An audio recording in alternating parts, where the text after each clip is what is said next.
복잡하고 어려운 과학 뉴스 과학관에서 풀어드립니다. 해설이 있는 과학 뉴스 오늘은 11월 두 번째 뉴스 해설 시간인데요. 네, 저희가 11월에는 노벨상 특집을 진행을 하고 있습니다. 오늘은 노벨 물리학상에 대해서 이야기를 해보려고 하는데요. 기사를 보셨을지 모르겠지만 물리학상 수상자가 올해는 세 분입니다. 근데 보통 노벨상 수상자들은 공동 연구진이 이렇게 한 팀이 여러분이 받는 경우들이 있는데 이번 물리학상은 좀 독특하게도 이 세 명 연구가 각각 개별 연구더라고요. 그리고 또 굉장히 독특한 사실은 보통 물리학자들이 물리학상을 많이 받게 되는데 그렇죠? 근데 이번에는 세 분 중에 두 분은 기상학자예요. 그러니까 날씨, 기후 이쪽을 연구를 하신 분이 이번에 노벨 물리학상을 수상을 해서 이 기상학에서는 노벨상 수상이 처음이기 때문에 또 막 이렇게 난리가 나기도 하고 굉장히 반가운 소식들이 들려오기도 했습니다. 그래서 오늘은 이 세 가지 연구가 어떤 것인지 저희 과학관 전문가님들과 함께 이야기를 나눠보려고 하는데요. 수상하신 분들이 두 분 기상학자, 한 분 통계물리학자 이렇게 되시다 보니까 과학관에서도 물리학과 기상학 연구를 하신 두 분을 모셨습니다.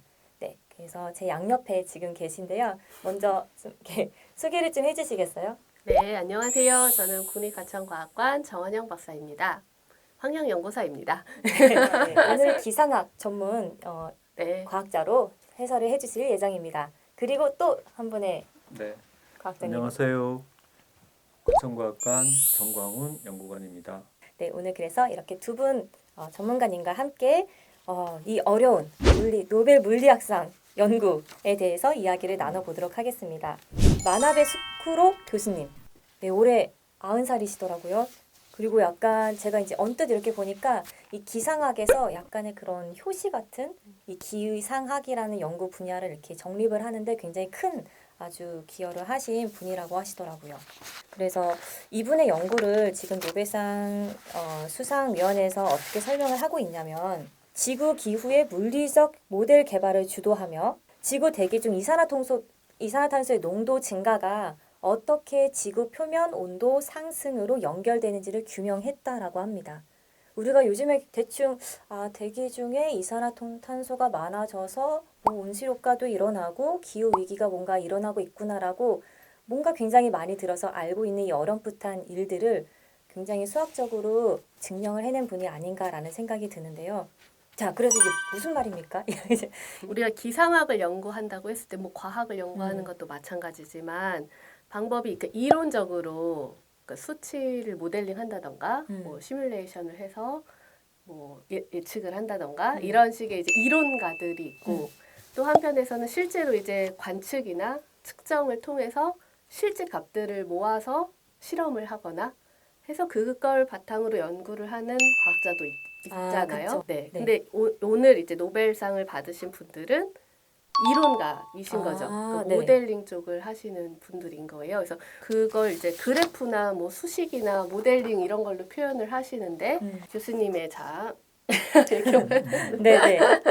그래프가 있는데요. 이 논문으로 수상을 하신 건데 지표에서 이산화탄소의 농도를 150 ppm일 때와 300 ppm일 때와 600 ppm일 때를 계산을 한 거죠. 모델링을 해서 지구 지표의 기온을 이제 수치화하신 거죠. 그럼 관측이 아니라 예측으로. 네.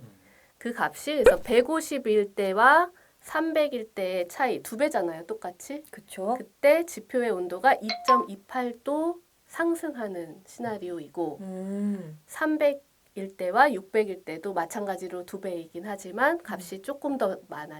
2.36도씨 정도 상승하는 시나리오를 개발하신 분인 거죠. 쉽게 얘기를 하면. 1960년대에 이런 식으로 네. 예측한 모델을 발표를 하신 거구나. 네. 근데 지구의 평균적인 이산화탄소 농도가 한 300 ppm 정도라고 하거든요. 근데 물론 지난 60년간 많이 상승을 해서 현재 시점에서 400 ppm까지 오르기는 했지만 어쨌든 그래서 이제 300이라는 수치를 기준으로 150과 600을 절반일 때와 2배일 때를 모델링을 해본 거죠.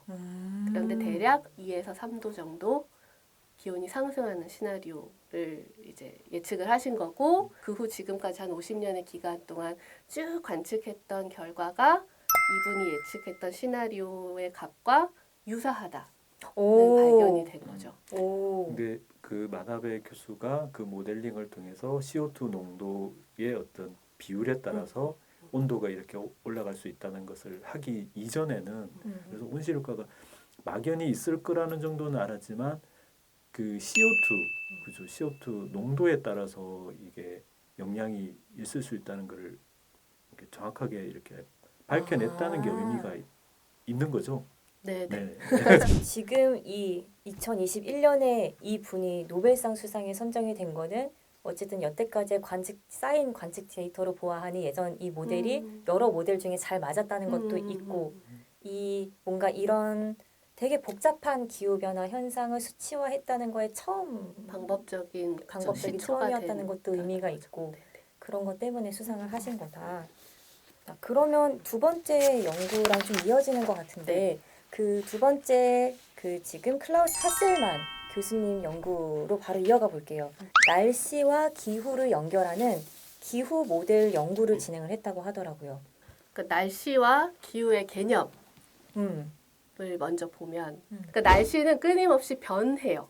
그런데 기후라고 하는 거는 굉장히 오랜 시간 동안 장기적인 패턴을 의미를 하거든요. 굉장히 거시적인 개념이네요. 네, 네. 그러니까 그런 시간적인 스케일에 있어서 좀 이제 차이가 있는데 이 이제 하셀만 교수님은 그런 날씨에 있어서의 요란한 변동들이 모여서 전체 기후에 대한 패턴이 어떻게 바뀌어가는지를 연구를 하셨다는 거죠. 이 하셀만 교수님의 업적이라고 하면 그런 기후 변동에 있어서 인위적인 효과를 찾아냈다는 거죠. 그러니까 인간에 의해서 만들어진 무엇인가. 그러니까 자연 변동성이라고 하는 게 있어요. 그거에 의해서도 기후는 달라질 수는 있는 거죠. 그래서 그런 건 변동이라고 얘기를 하는데 그런 변동에 대한 것과 이제 인간이 개입을 하면서 아까 얘기했던 이산화탄소의 농도의 변화를 특히 인간이 많이 일으키면서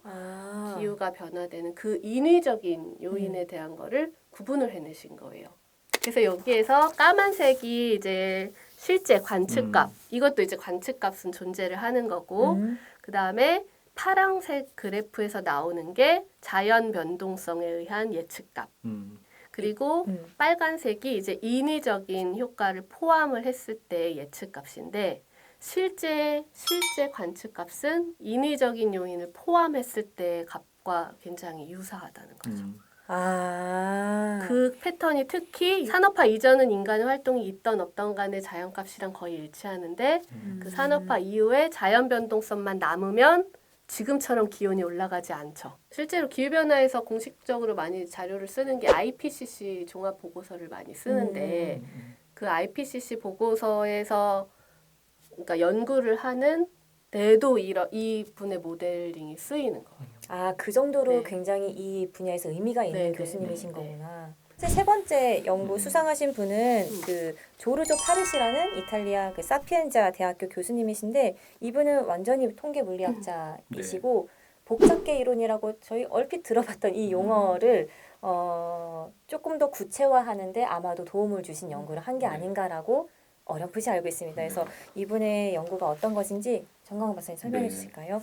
보통 이제 고체, 액체, 기체라는 그런 상태가 있잖아요. 잘 알죠. 거기까지 그리고, 잘 알아요. 네. 네. 그리고 그거에 대한 질서, 고체가 더 규칙적이고 액체는 좀 덜 규칙적이고 네. 기체는 굉장히 막 자유분방하고 자유분방하고 그리고 온도가 고체는 아주 낮으면 굉장히 정렬을 잘하고 조금 온도가 높아지면 이제 녹아서 액체가 되고 또 온도가 높으면 기체가 되잖아요. 그래서 온도가 높다는 의미는 입자 운동 에너지가 굉장히 크다는 걸 말합니다. 활발하다. 네.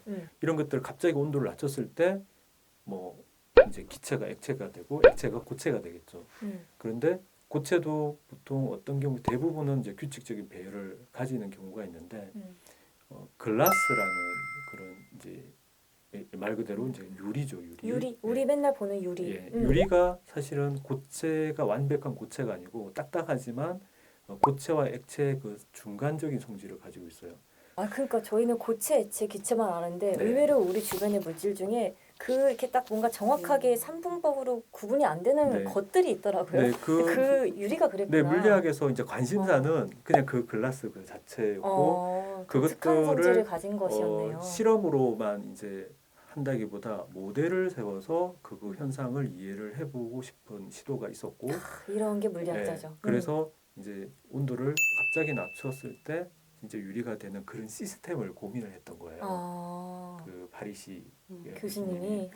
근데 그 시스템을 할 때 물론 뭐 입자를 가지고 할 수도 있겠지만 이건 스핀 시스템이라고 해서 좁은 영역에서는 규칙성이 있지만 넓은 영역에서는 굉장히 불규칙적이게 보이는 그런 스핀 시스템을 이제 제안을 한 게 그 스핀 글라스라는 거예요. 스핀 글라스. 근데 그 중에 이제 스핀 시스템이라는 게 있는데 스핀이 다 업 아니면 다운이거든요. 스핀이 이게 우리가 정의를 해요. 만약에 여기가 업이라고 하면은 옆에는 다운이 와야 되겠죠. 여기도 업이니까 여기 다운이 와야 되겠죠. 근데 이렇게 봤을 때도 또 그 조건을 만족을 해야 돼요. 근데 조건을 만족을 못 하는 거죠. 그래서 이놈이 이제 업이 될지 다운이 될지 굉장히 이제 갈등을 하게 되는 이런 스핀 시스템이 그 유리 그걸 설명하기 위해서 이제 이런 걸 제안을 하는 거거든요. 그래서 이런 것들을 쫙 있다고 봤을 때 전체적으로 보면 굉장히 불규칙해 보여요. 업 다운 이렇게 돼 있는 거 업 다운 하다가 또 다운 됐다가 업 다운 가다가 또 다운 됐다. 그래서 이걸 보통 쩔쩔맨다고 하거든요. 이제 물리학에서는 한국어를 헷갈리니까 이제, 입자가 쩔쩔매는 시스템, 뭐 프러스트레이티드 시스템 뭐 이렇게 이제 하는데 이런 복잡성은 사회 현상에서 많이 나타나거든요. 그래서 사람들의 행동 패턴이나 이런 데도 응용할 수 있고 뭐 그리고 생명 현상에도 이제 단백질 연구라든지 뭐 수학에서 또 굉장히 불규칙한 그런 패턴을 연구하는데 이런 어떤 이제 쩔쩔매는 이런 시스템을 많이 활용을 하고 있습니다. 마지막으로 그래도 한번 정리 말씀해 주시면 좋을 것 같아요. 이번 노벨 물리학상 수상이 좀 각자 분야에서 어떤 의미가 있는지. 근데 물론 기후 위기를 아직 우리가 극복하거나 해결한 거는 아니지만 그래도 기후와 관련한 분야에서 노벨상을 받았다는 거는 이 기후라고 하는 시스템이나 혹은 지금 이제 인간의 활동에 의해서 일어난 기후 위기라고 하는 지금의 이런 현상이 우리 인류에게 얼마나 큰 이슈인가 혹은 얼마나 해결해야 할 과제인가에 대한 의미가 있는 것 같거든요. 모두가 이제 그 다음을 해서 나중에는 이제 또 이 문제가 잘 해결이 해결이 돼서 또 인류에게 뭔가 기여하는 바가 있으면 좋을 것 같아요. 네. 우리가 뭔가를 목표로 해서 노벨상을 위해서 연구를 한다기보다 자기가 그냥 간단한 자기 앞에 놓여 있는 그런 문제를 해결하는 그 과정이 결국은 나중에도 큰 파급이 될 수 있다는 걸 생각하면 작은 일이라도 굉장히 열심히 하면 뭐 노벨상이 아니라 다른 쪽에서 또 큰 성과를 낼 수 있겠다 그런 생각을 했습니다.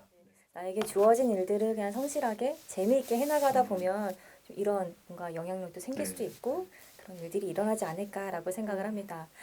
네, 정말 노벨상 사실 되게 어려운 주제인데요. 특히 노벨 물리학상 얼마나 어려워요. 근데 정말 두 분 과학자분들께서 좀 재미있게 풀어주셔서 저도 잘 이해하고 재미있게 들을 수 있었던 시간이었던 것 같습니다. 오늘 정말 어려운 이야기 준비해주신 두 분 과학자님께 진심으로 감사를 드리고요. 저희는 그럼 다음 뉴스에서 또 다른 썰로 돌아오겠습니다. 감사합니다.